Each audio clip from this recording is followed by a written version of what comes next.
In 1991, two hikers in the Alps found a body frozen in the ice, so well preserved that at first, rescue workers assumed it was a recent accident victim. It wasn't. The man had died roughly 5,300 years ago, and when researchers examined his skin closely, they found something nobody expected: 61 separate tattoos, simple black lines and small dots, clustered mostly around his joints. Ötzi the Iceman wasn't just the oldest well-preserved human body ever found in Europe. He was, for a long time, the oldest confirmed evidence of tattooing anywhere on the planet. So here's the real question. Why would a Bronze Age hunter, with no mirror to see his own skin, no ink shop, and every reason to spend his limited time simply surviving, choose to permanently mark his own body over and over 61 separate times? Because the answer reaches into something genuinely deep about how humans relate to their own skin. And it turns out this wasn't some one-off isolated habit. It shows up independently, again and again, on nearly every continent on Earth. Start with Ötzi himself, because the details matter more than you'd expect. His tattoos weren't decorative in any obvious sense. No animals, no symbols, no elaborate imagery at all. Just simple, parallel lines and small crosses, positioned with real precision around his lower spine, his knees, and his ankles. When researchers cross-referenced the exact locations against his skeleton, they found something striking. Nearly every tattoo sat directly on or beside a joint, showing clear signs of degeneration, arthritis, and wear consistent with a hard, physically demanding life.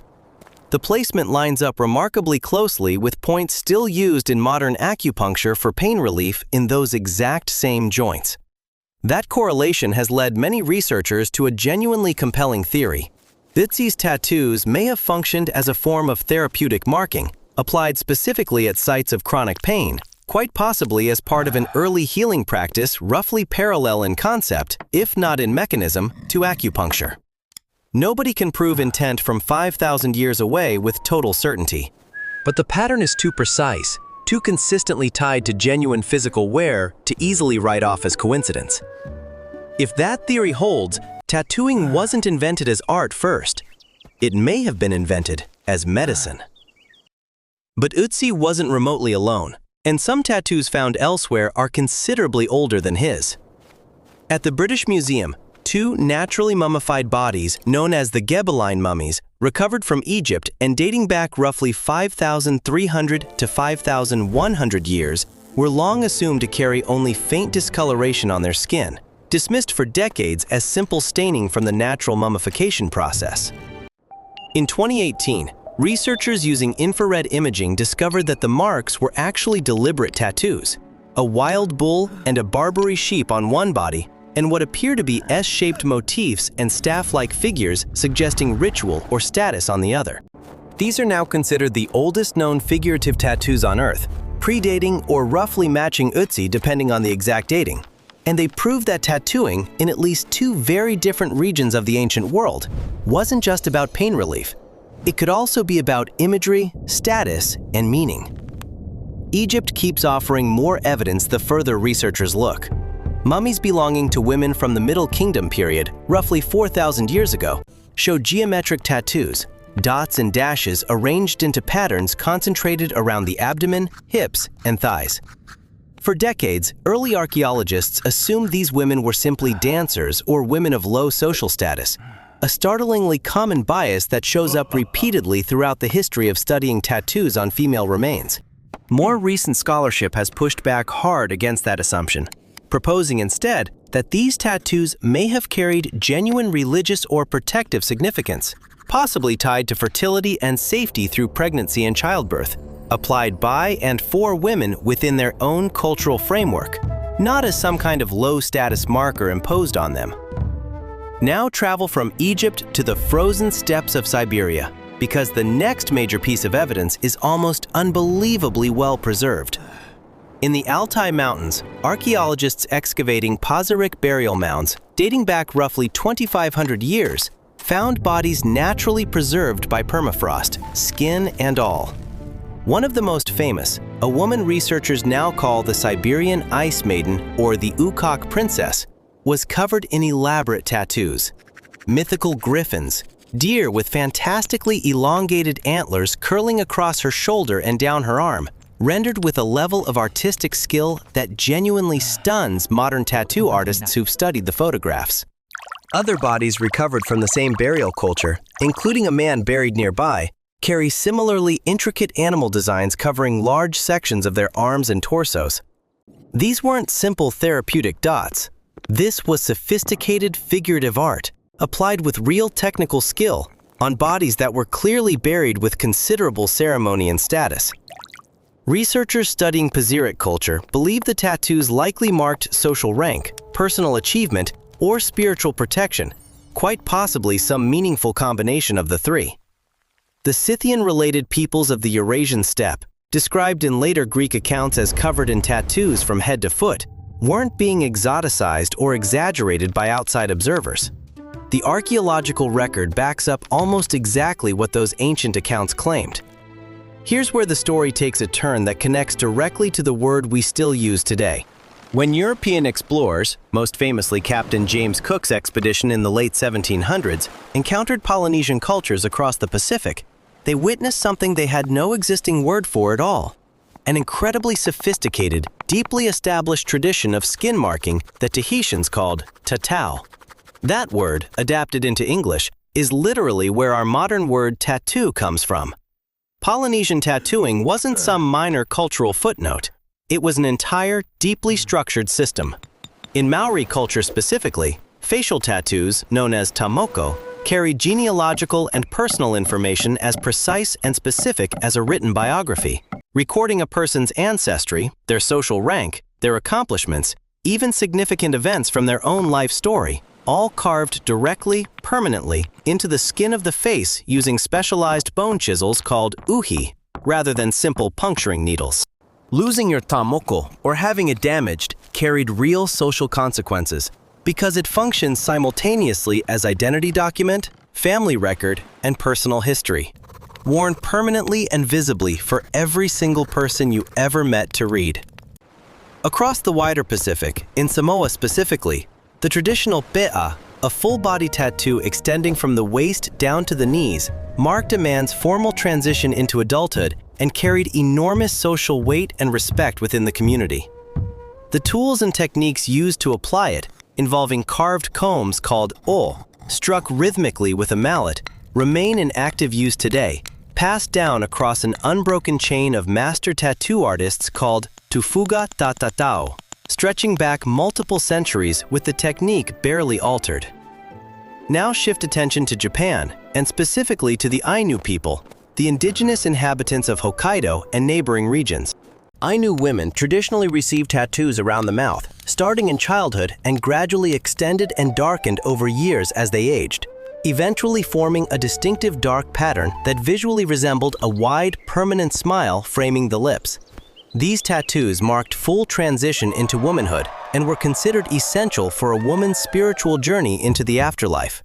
Japanese colonial authorities banned the practice in the late 1800s as part of a broader, deliberate campaign of cultural suppression targeting Ainu identity specifically, and the tradition was nearly extinguished entirely within only a few generations, surviving today mainly through historical photographs, written records, and a small, dedicated number of contemporary Ainu artists working carefully to revive it. Step back for a moment and look at the full geographic spread here. Alpine Europe, Egypt, Siberia, Polynesia, Japan. Add to that list tattooing traditions independently documented among various indigenous peoples of North America, parts of sub-Saharan Africa, and Southeast Asia, and you're looking at a practice that emerged again and again, independently, on nearly every inhabited continent on Earth, frequently with no possible historical contact between the cultures involved.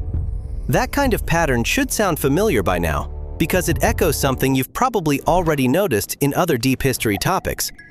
When a specific, fairly complex behavior turns up independently, over and over, across cultures separated by oceans and thousands of years with zero meaningful contact between them, that's a strong signal the behavior is tapping into something genuinely universal about how humans think and relate to their own bodies, not simply a clever idea that happened to spread by lucky chance from one single starting point. So why tattoos specifically? What is it about permanently altering your own skin that so many unrelated cultures independently landed on as meaningful? Part of the answer is almost embarrassingly practical. The technology required is genuinely minimal. You need something sharp, a pigment, usually charcoal, ash, or a plant-based dye, and skin. That's essentially the entire parts list.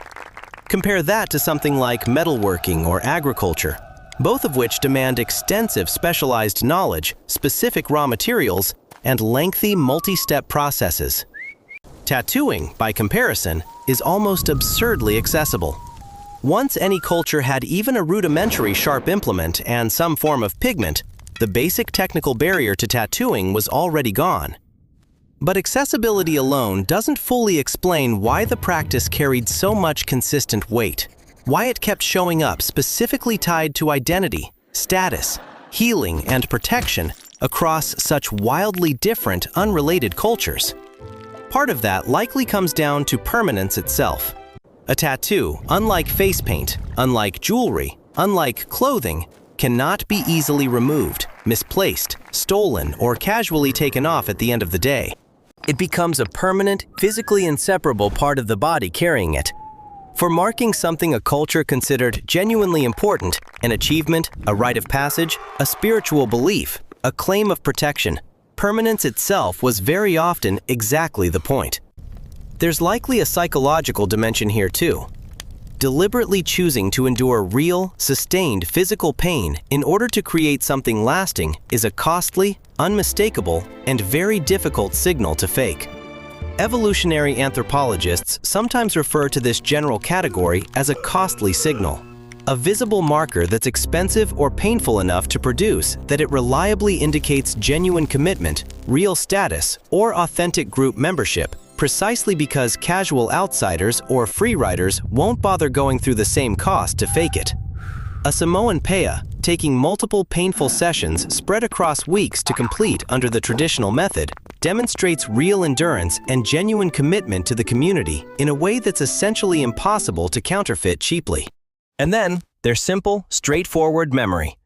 Long before most cultures developed writing, a tattoo functioned as a form of information that a person could never lose, forget to bring along, or leave behind by accident. Your own status, achievements, tribal affiliation, or personal history could be read directly off your own skin by literally anyone who understood the specific visual language being used. No scroll, tablet, or storyteller required to carry or interpret it. In a very real, functional sense, tattoos may have served as one of humanity's earliest and most personal forms of portable, permanently attached information storage. Modern research adds one more genuinely interesting layer worth mentioning. Some researchers studying Ötzi's tattoo specifically have proposed the marks may have doubled as a kind of permanent medical record. Information about ongoing treatment sites that could be easily referenced and consistently reapplied by others within his community. Especially useful for chronic, recurring pain that would need repeated attention over the following months and years. If that's accurate, the very first known tattoos on Earth may have functioned less like art and considerably more like a permanent sticky note, marking exactly where it hurt. The history of tattooing hasn't been an unbroken, universally accepted tradition, though. Waves of religious and colonial suppression repeatedly tried to stamp the practice out entirely. From European Christian authorities explicitly banning tattoos at multiple points across history, citing the biblical book of Leviticus directly, to Japanese authorities banning the Ainu tradition outright, to numerous colonial governments actively working to erase, suppress, or reframe as savage or primitive the tattoo traditions of the indigenous peoples they were actively colonizing. Despite genuinely serious, repeated, and often violent efforts at total suppression across multiple continents and centuries, the underlying practice never actually disappeared anywhere. It went underground in some regions, survived quietly in others, and in a genuinely striking number of cases has undergone a real, deliberate cultural revival over just the last several decades, with descendant communities actively reclaiming and relearning techniques that were nearly lost only a few generations back. So, was there a single defining moment when humans first started tattooing? Almost certainly not. in the same pattern that seems to repeat across nearly every deep history topic like this one. It was very likely independently reinvented over and over in numerous different regions by numerous unrelated cultures, each one arriving at broadly the same basic conclusion through its own separate path. Skin can hold a permanent mark, and a permanent mark can genuinely, powerfully mean something. Sometimes that meaning was medicine, sometimes it was status, sometimes it was memory, identity, protection, or a formal rite of passage. Frequently, it was several of those things simultaneously, layered together on the very same skin. That 61 tattoo hunter found frozen in the Alps in 1991 wasn't an isolated oddity of history. He was one recorded data point in a genuinely global pattern stretching across essentially every inhabited continent on Earth. A pattern of humans choosing, again and again, independently, across thousands of years and countless unrelated cultures, to make something about themselves permanent, deliberately, painfully, and on purpose. So, if you have a tattoo yourself, what does it actually mean to you? Tell me honestly in the comments. If stories like this genuinely interest you, hit like. It helps the channel more than you'd probably think. And subscribe if you want more of how deep, strange, and genuinely ancient the ordinary parts of your life actually are.